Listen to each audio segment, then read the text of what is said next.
ನಾಯಕ ನಟ ಕಮಲ್ ಹಾಸನ್ ಅವರು ಕನ್ನಡ ನಾಡು ಹಾಗೂ ಡಾಕ್ಟರ್ ರಾಜ್ಕುಮಾರ್ ಕುಟುಂಬಕ್ಕೆ ಅಪಮಾನ ಮಾಡಿರುವುದಾಗಿ ಆರೋಪಿಸಿ ಅಖಿಲ ಕರ್ನಾಟಕ ಡಾಕ್ಟರ್ ರಾಜ್ಕುಮಾರ್ ಅಭಿಮಾನಿ ಸಂಘಗಳ ಒಕ್ಕೂಟದ ವತಿಯಿಂದ ನಗರದ ಎನ್ಆರ್ ವೃತ್ತದ ಬಳಿ ಇರುವ ಪುನೀತ್ ಪುತ್ಥಳಿ ಇರುವ ಆವರಣದಲ್ಲಿ ಪ್ರತಿಭಟನೆ ನಡೆಸಿ ಆಕ್ರೋಶ ವ್ಯಕ್ತಪಡಿಸಿದರು. ಡಾಕ್ಟರ್ ರಾಜ್ಕುಮಾರ್ ಅಭಿಮಾನಿ ಸಂಘಗಳ ಒಕ್ಕೂಟದ ರಾಜ್ಯ ಉಪಾಧ್ಯಕ್ಷ ಹಾಗೂ ಜಿಲ್ಲಾಧ್ಯಕ್ಷ ಎಚ್.ಎಸ್. ರತೀಶ್ ಕುಮಾರ್ ಮಾತನಾಡಿ, ಕಮಲ್ ಹಾಸನ್ ಕರ್ನಾಟಕದ ಋಣದಲ್ಲಿ ಬದುಕುತ್ತಿದ್ದು, ಅವರು ಕರ್ನಾಟಕ ರಾಜ್ಯ ಹಾಗೂ ಡಾಕ್ಟರ್ ರಾಜ್ ಕುಟುಂಬದ ಬಗ್ಗೆ ಅವಹೇಳನಕಾರಿ ಮಾತನಾಡುವುದು ಖಂಡನೀಯ. ರಾಷ್ಟ್ರ ಮತ್ತು ಅಂತಾರಾಷ್ಟ್ರೀಯ ಮಟ್ಟದಲ್ಲಿ ಮಾದರಿ ಕುಟುಂಬವಾಗಿರುವ ರಾಜ್ಕುಮಾರ್ ಕುಟುಂಬದ ಪ್ರತಿಯೊಬ್ಬ ಸದಸ್ಯನು ಸಮಾಜಕ್ಕೆ ಹಾಗೂ ರಾಜ್ಯಕ್ಕೆ ತನ್ನದೇ ಆದ ಕೊಡುಗೆ ನೀಡಿದ್ದಾರೆ. ಅಂತವರಿಗೆ ಅಪಮಾನ ಮಾಡುವುದು ನಾವು ಸಹಿಸುವುದಿಲ್ಲ ಎಂದು ಎಚ್ಚರಿಸಿದರು. ಕನ್ನಡದಲ್ಲಿ ಕೂಡ ಚಿತ್ರಗಳನ್ನು ಮಾಡಿ ಕನ್ನಡಿಗರ ಬೆಂಬಲದಿಂದ ಇಂದು ಹೆಸರು ಮಾಡಿರುವ ಕಮಲ್ ಹಾಸನ್ ಇಂದು ಕನ್ನಡ ನಾಡಿನ ಬಗ್ಗೆ ಅವಹೇಳನಕಾರಿಯಾಗಿ ಮಾತನಾಡುವ ಮೂಲಕ ಕರುನಾಡಿಗೆ ಅಪಮಾನ ಮಾಡಿದ್ದಾರೆ. ಕೂಡಲೇ ಕಮಲ್ ಹಾಸನ್ ಕರ್ನಾಟಕದ ಜನತೆ ಹಾಗೂ ಡಾಕ್ಟರ್ ರಾಜ್ಕುಮಾರ್ ಕುಟುಂಬದ ಕ್ಷಮೆ ಯಾಚಿಸಬೇಕೆಂದು ಆಗ್ರಹಿಸಿದರು.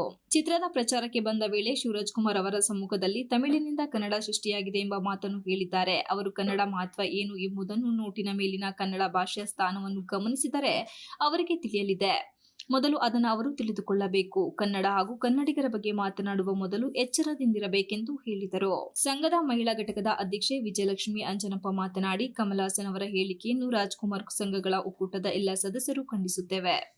ರಾಜ್ಯದಲ್ಲಿ ಅವರ ಚಿತ್ರಗಳನ್ನು ಬಹಿಷ್ಕಾರ ಮಾಡಿ ಅವರ ಹೇಳಿಕೆಗೆ ದಿಟ್ಟ ಉತ್ತರ ನೀಡುವ ಮೂಲಕ ಅವರ ಹೇಳಿಕೆಗೆ ಕನ್ನಡಿಗರು ಪ್ರತಿಕಾರ ತೀರಿಸಿಕೊಳ್ಳಬೇಕು ಎಂದರು. ಕನ್ನಡಿಗರ ಋಣ ಅವರ ಮೇಲಿದೆ ಎಂಬುದನ್ನು ಅವರು ಮರೆತಿದ್ದಾರೆ. ಅದನ್ನು ನೆನಪಿಸಿಕೊಂಡು ಅವರ ಋಣ ತೀರಿಸುವ ಕೆಲಸ ಮಾಡಬೇಕಿರುವ ಕಮಲ್ ಹಾಸನ್ ಕೂಡಲೇ ತಮ್ಮ ಹೇಳಿಕೆಗೆ ಕ್ಷಮೆ ಕೇಳದೆ ಇದ್ದರೆ ಮುಂದಿನ ದಿನಗಳಲ್ಲಿ ಉಗ್ರ ಹೋರಾಟ ನಡೆಸಲಾಗುವುದು ಎಂದು ಎಚ್ಚರಿಸಿದರು.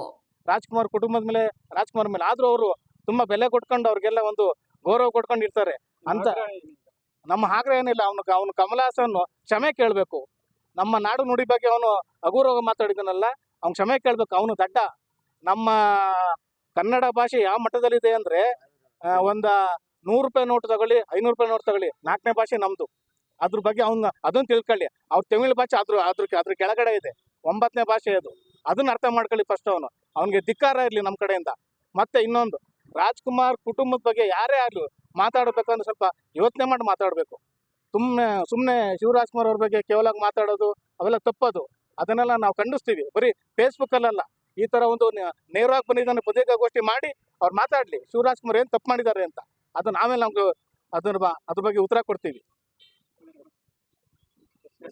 ಹೆಸರು ರತೀಶ್ ಕುಮಾರ್ ಅಂತ, ಅಖಿಲ ಕರ್ನಾಟಕ ಡಾಕ್ಟರ್ ರಾಜ್ಕುಮಾರ್ ಅಭಿಮಾನಿ ಸಂಘಗಳ ಒಕ್ಕೂಟದ ರಾಜ್ಯ ಉಪಾಧ್ಯಕ್ಷರು, ಜಿಲ್ಲಾ ಅಧ್ಯಕ್ಷರು ಹಾಗೂ ಇಲ್ಲಿ ನಮ್ಮ ಮಹಿಳಾ ಘಟಕದ ವಿಜಯಲಕ್ಷ್ಮಿ ಅಮ್ಮ ಒಂದೆರಡು ಮಾತಾಡ್ತಾರೆ.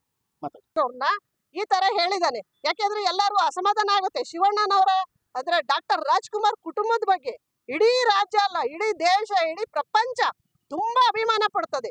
ಅಂತ ಒಂದ್ ಸಂದರ್ಭದಲ್ಲಿ ಇವ್ನ ಎದುರುಗಡೆ ಕೂತ್ಕೊಂಡು ಮಾತಾಡಿದಾನೆ. ಪಾಪ ಅನ್ಯತ ಶಿವಣ್ಣ ಅವ್ರ ಮೇಲೆ ಆರೋಪ ಬರಂಗ್ ಕೂಡ ಮಾಡಿದಾನೆ. ಇದನ್ನ ನಾವು ಖಂಡಿಸ್ತೀವಿ. ಅವತ್ತೆಲ್ಲೋಗಿದ್ದ ಪೆಹಲ್ಗಾಮ್ ಅಲ್ಲಿ ಅಷ್ಟು 27 ಜನ ಶೂಟ್ ಮಾಡಿದಾಗ ಇವ್ನ ಅವತ್ತು ಯಾಕೆ ಹೇಳಿಕೆ ಕೊಡ್ಲಿಲ್ಲ? ಅವತ್ತು ದೇಶ ಕಾಣಿಸ್ಲಿಲ್ವಾ ಇವನಿಗೆ? ಭಾಷೆ ಕಾಣಿಸ್ಲಿಲ್ವಾ ಇವನಿಗೆ? ಯಾರಿಗೆ? ಹಿಂದೂ ವಿರೋಧಿನ ನೀನು? ನಿನ್ ಪಿಕ್ಚರ್ ಎಲ್ಲ ಇಲ್ಲಿ ನೋಡ್ಬೇಕ ನಾವು? ನೀನು ನಮ್ಮ ಭಾರತ ದೇಶದವನಲ್ವಾ ನೀನು?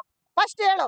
ನಾವೆಲ್ಲ ಹಿಂದೂ ಅನ್ನೋ ಒಂದು ನಾವು ಒಟ್ಟ ಬದುಕ್ತಿರೋ ಒಂದು ಇದ್ರಲ್ಲಿ ಇಲ್ಲಿ ಅನ್ನ, ಇಲ್ಲಿ ಜಲ, ಇಲ್ಲಿ ನೀರು ಕುಡಿದ್ಬಿಟ್ಟು ಈ ತರ ನೀನ್ ಮಾತಾಡ್ತೀಯಲ್ಲ, ಇದು ತಪ್ಪಲ್ವಾ ಇದು?